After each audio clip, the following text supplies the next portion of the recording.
Welcome to Exhuming the Truth, the podcast that is dedicated to cold cases, missing persons, systemic injustices, and the art of forensic science that seeks answers when silence remains.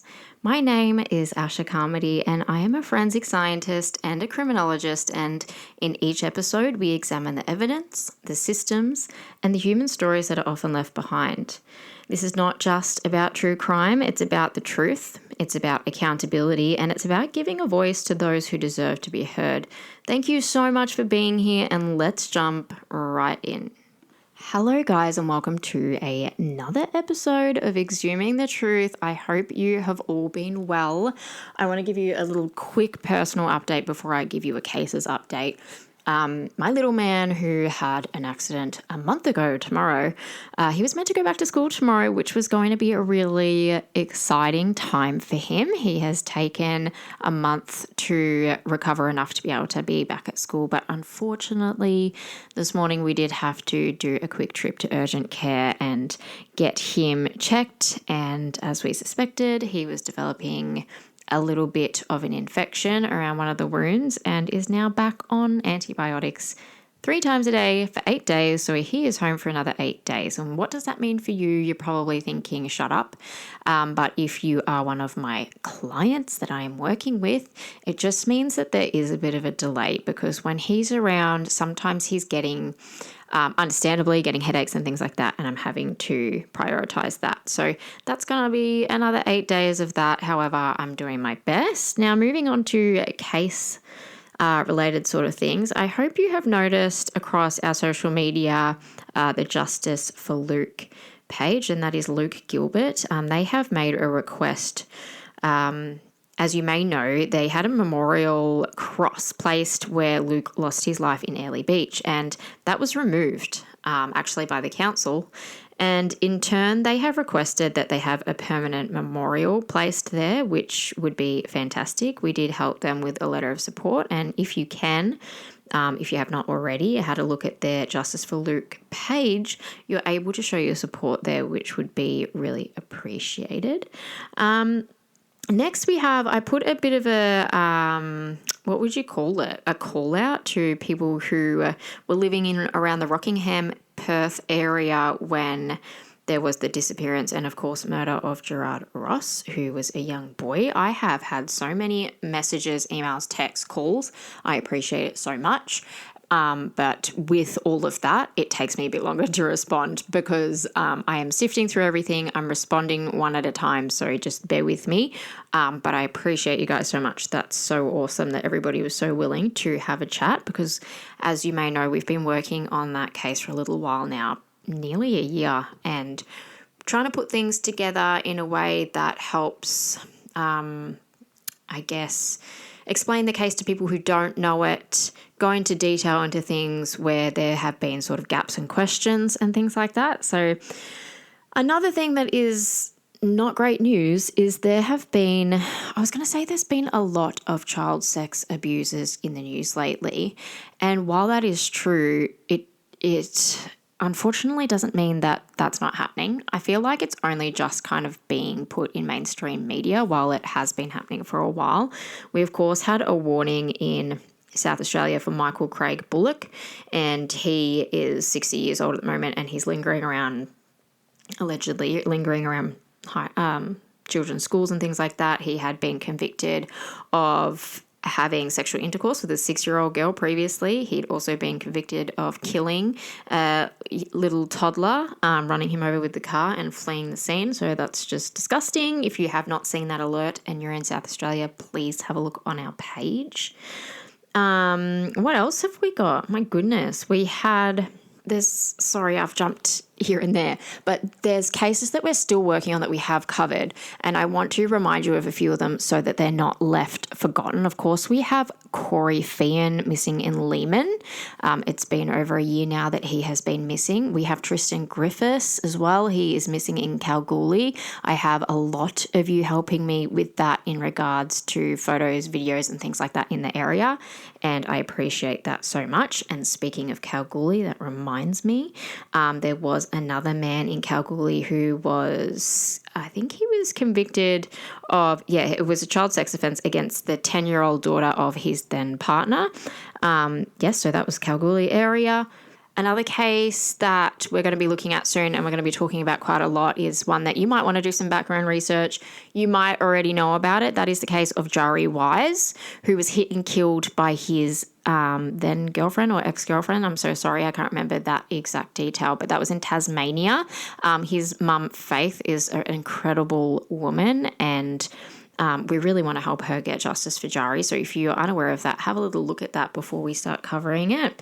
And, of course, we are still crowdfunding to get to Queensland for Jack McLennan. We are really hoping for that $2,000 mark, which will cover the bare minimum for us to get there. And we really want to get there in, I think, early July is perfect time. We don't care about the weather. We'll work through whatever weather we need to. We, of course, this month have, I know there's a lot. This is a really long intro. But we have the Biddy Porter, so Bridget Biddy Porter, her inquest is happening, it's an inquiry happening in New South Wales this month, and that's also very important. That is the 15th to the 19th of June at the New South Wales Coroner's Court.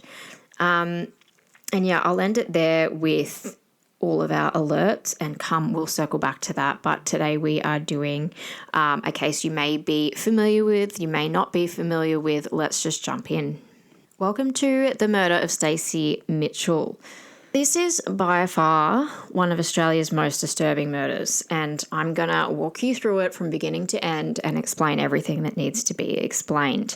Now, this dates back to 2006, and it was the 21st of December. Detectives are searching a modest rental property, which is in the suburb of Lathlain in Perth, and they made a discovery that absolutely, it didn't just shock WA, it shocked the whole country. Inside a wheelie bin concealed in the backyard of this rental property, they located the body of Stacey Mitchell. She was 16 years old. Now, within hours, two young women who had known Stacey for only a few days were charged with her murder. So this crime quickly became one of the most disturbing homicide cases. Still to this day, when I am looking into this case, I just feel sick.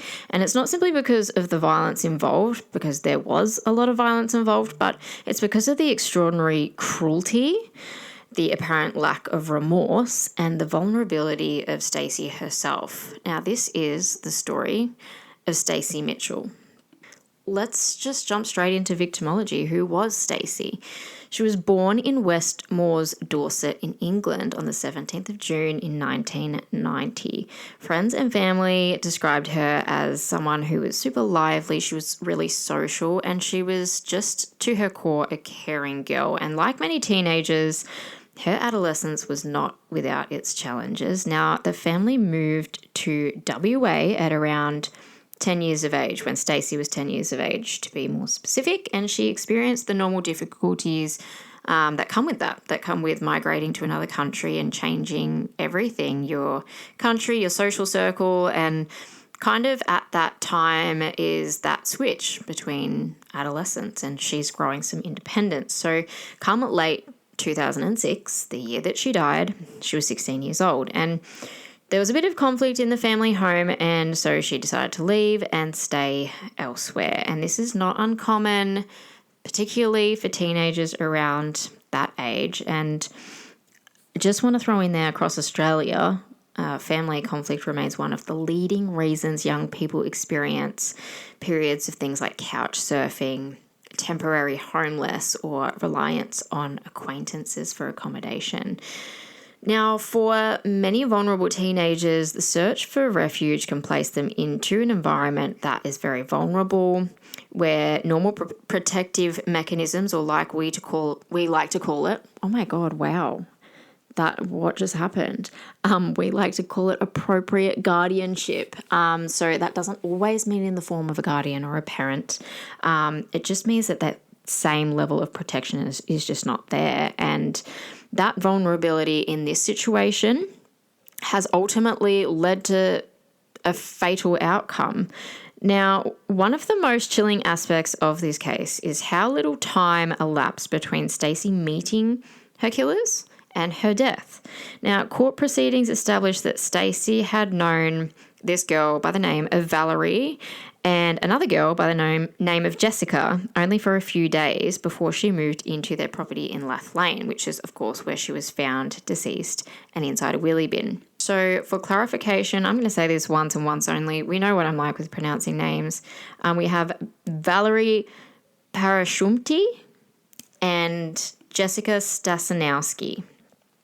And so she's met these girls literally within 3 days she's living with them. And in terms of looking at this from a criminological perspective, rapid victim offender association is often observed in opportunistic or predatory offending. And this is what we kind of have here, because unlike intimate partner homicides where violence escalates over months or years, some offenders identify vulnerability like they have seen in Stacey, and then they act within a really, really short time frame. Like here we have a matter of 3 days. Now, the brevity of the relationship meant that Stacey really had a very little opportunistic window to be able to identify or notice danger signs. And to her, the arrangement likely appeared temporary, and obviously she's viewed these girls as incredibly kind to allow her to stay there. And to investigators, it would actually later appear that she had entered an extraordinarily dangerous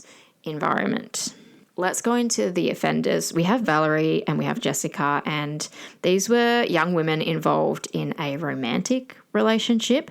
Now, court evidence in this case suggests that the pair operated within an intensely insular dynamic. So there's several reports here that have described a fascination, if you will, with blood, violence, things like domination, and just all-round dark fantasy themes.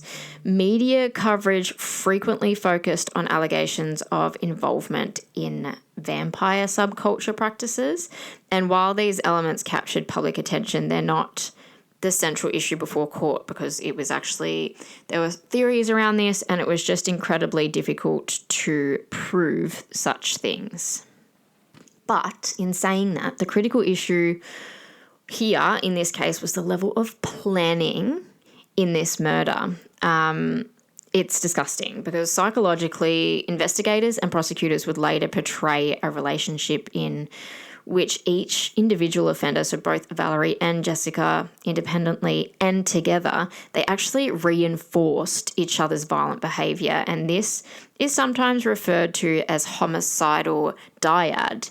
And homicidal dyad occurs when two offenders together commit acts neither may have committed independently. So they basically essentially rely on each other. And history contains several examples of things like this, these types of pairings, where mutual reinforcement lowers the inhibition and it actually amplifies the aggression and the violence. So with that, let's talk about the escalation, because this is a time frame of 3 days. Now, the evidence that was presented during the sentencing suggests that there was hostility towards Stacey, which developed really quickly, and prosecutors argued that jealousy became a huge factor in this case. Now, Jessica had reportedly believed Stacey was attracting attention from Valerie, or that she was threatening their relationship, essentially. And what makes this particularly concerning from a criminology standpoint is how disproportionate the nature of the response is. Like, okay, you're threatening my relationship, I'm going to do this to you. Like, it's absurd. Even if jealousy existed, jealousy alone doesn't explain the extreme violence that followed. But the jealousy appears to have acted as a trigger, I guess, within an already volatile environment. And the violence that emerged reflected something far more severe than the ordinary interpersonal conflict. Let's talk about the murder.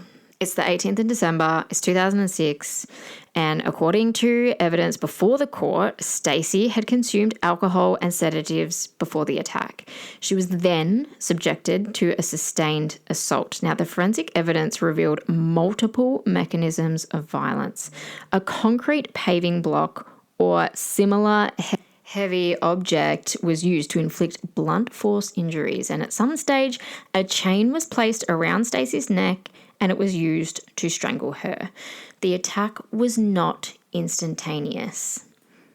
Investigators described a prolonged sequence of violence rather than one spontaneous single blow. Now, from a forensic pathology perspective, the combination of blunt force trauma and the ligature strangulation indicates a particularly high level of violence, and each mechanism as a standalone event stands as a fatal blow, in lack of a better word. So if any of these things happened to her as just one thing, she still would have passed.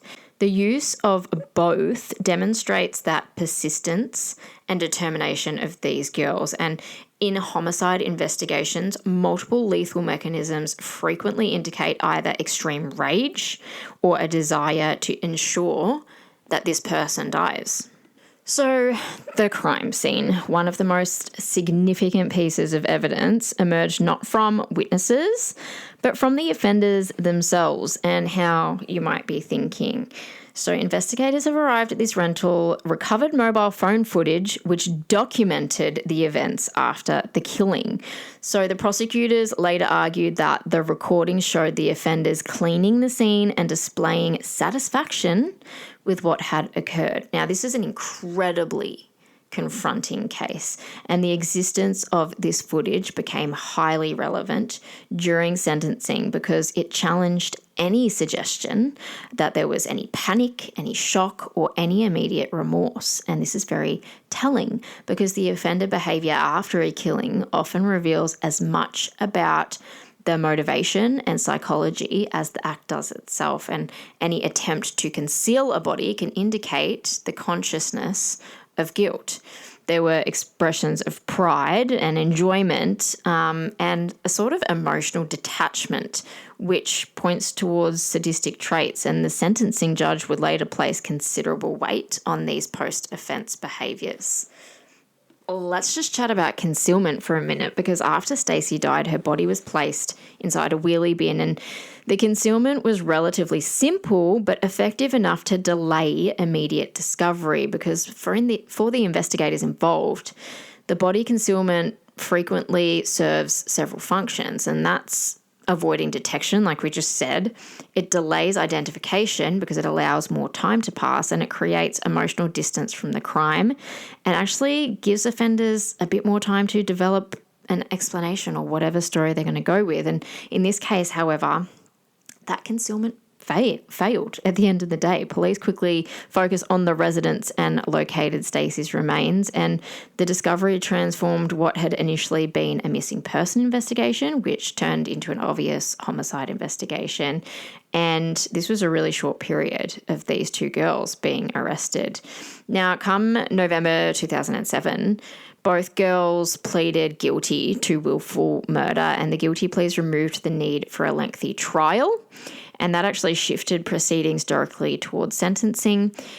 Now, importantly, a guilty plea does not automatically indicate remorse, unfortunately, and courts distinguish between acceptance of responsibility and genuine emotional regret, and that distinction became significant in this case. But when we're talking about sentencing, that didn't happen until the 7th of March 2008. And the judge that was presiding this case was Justice Peter Blaxall, and he sentenced both offenders to strict security life imprisonment. And so each of them received a minimum term of 24 years before parole eligibility. And the judge's language was, in the case of a court, unusually strong.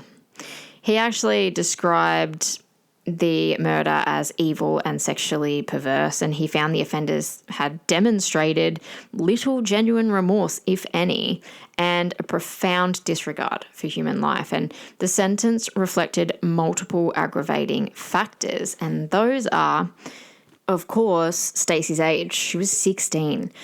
Then we have extreme violence. Like, this was a horrible case.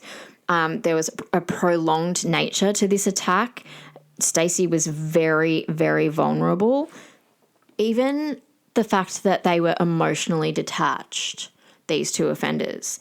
In Australian sentencing jurisprudence, cases involving sadistic violence and vulnerable victims often attract some of the most severe penalties available, which is good. In terms of a criminological analysis, this murder of Stacey Mitchell remains really significant. It sits at the intersection of several known homicide risk factors. First, that's victim vulnerability. She was vulnerable. She was young. She was temporarily disconnected from her primary support system and dependent on two girls that she barely even knew.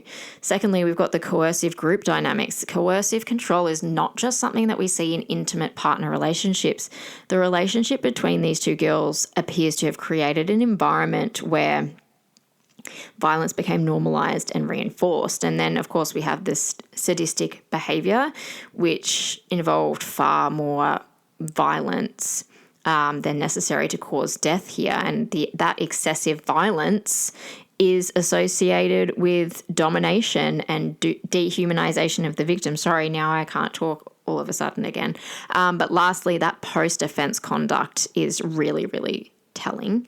Now, nearly 2 decades later, Stacey Mitchell's murder remains one of the most notorious homicide cases. If you haven't heard of it, now you have. Absolutely disgusting. And for many people, including myself, this case is one that is remembered because of its brutality and, you know, how awful life must have been for Stacey in those final days, if not her final day. And for others, it stands as a warning about how quickly vulnerable young people can become isolated from protective networks and then in turn exposed to predatory individuals. And this is why our work in crime prevention is so incredibly important, and also working socially to have better understanding of things like substance use and misuse, relationship dynamics within the home, like family dynamics, things like that. It is a really holistic thing, and it is a healthcare problem. And behind the headlines here, we have a 16-year-old girl who has just been herself and trusted two girls that she thought she could trust. She was willing, naive, of course, but she was only 16 and she's trusted the wrong people at the wrong time. And a teenager who should have had the opportunity to grow up, a daughter whose family never had the chance to bring her home. And this is a life that's ended after only 3 days in the company of the wrong people that she never would have imagined would become her killers. Now, I am going to pop a bunch of sources and references in my notes so that if you want to have a bit more of a search about this, you can. These are verified, so you can be at ease knowing that what you're reading is correct information. If you want to know more about this case, I'm more than happy to go into it. But yeah, this is one that's really stuck with me. I did not hear about it at the time. I did learn about it later on, as I was quite young at that time. But when I learned about it as I began my career in what I'm doing now, it just was completely horrific. And also just the dynamic between having two females commit a crime like this. It's really not something that's common in any country, let alone in Australia. And it's something that needs to be talked about in more depth, I think, about or around the coercive relationships that can exist outside of domestic partnerships or intimate partnerships. It can happen in friendships or something that you think is a friendship. So I hope that, you have learned something here. Thank you so much for listening to Stacey Mitchell's, I'm not going to say her story, because the way that her life ended is not her story. It is not who she is. The way that all of these cases end, or somebody goes missing and things like that, that's not who they are. These people are so much more than what we know and what we hear and what we see. And it's important to acknowledge that when we listen to their stories, because these are people that are loved, that people miss. And it's really sad. And something that really frightens me is how quickly people can adapt to seeing a missing person, seeing a murdered person and saying, oh, yes, that's sad. But getting so used to the point, like getting so used to these things occurring that we don't think deep enough into this and we don't show it the empathy that it deserves. So that's what we're here for. So I hope that you've got your empathy operating at its prime when you're listening to our stories, because you never know, even when we explore a case that does involve substance abuse or things like that, this does not dehumanize a person. However, you never know, had they had the opportunity to be here longer with us, had they have turned their lives around or changed other people's lives. You don't know that. You don't know whose lives they changed before they went missing or before they passed. And these are things that are really important. We all make stupid decisions in life, and nobody deserves what Stacey went through. And thank you so much for being here. Please consider jumping on our pages and having a look at our GoFundMe to get us to Mergen, to help us help the McLennan family look for Jack McLennan. This is so incredibly important. I love and appreciate you all. Have a beautiful day. My name is Asha Carmody. I hope you have enjoyed it here. If you have, please feel free to subscribe. It's $1.49 per month. 50% of that money is going straight back into the charity, and the other 50% is essentially just going back to running these podcasts. So we appreciate every single sign up. And even if that's not within your means, just sharing and discussing these cases is doing the world of good. Have a beautiful day.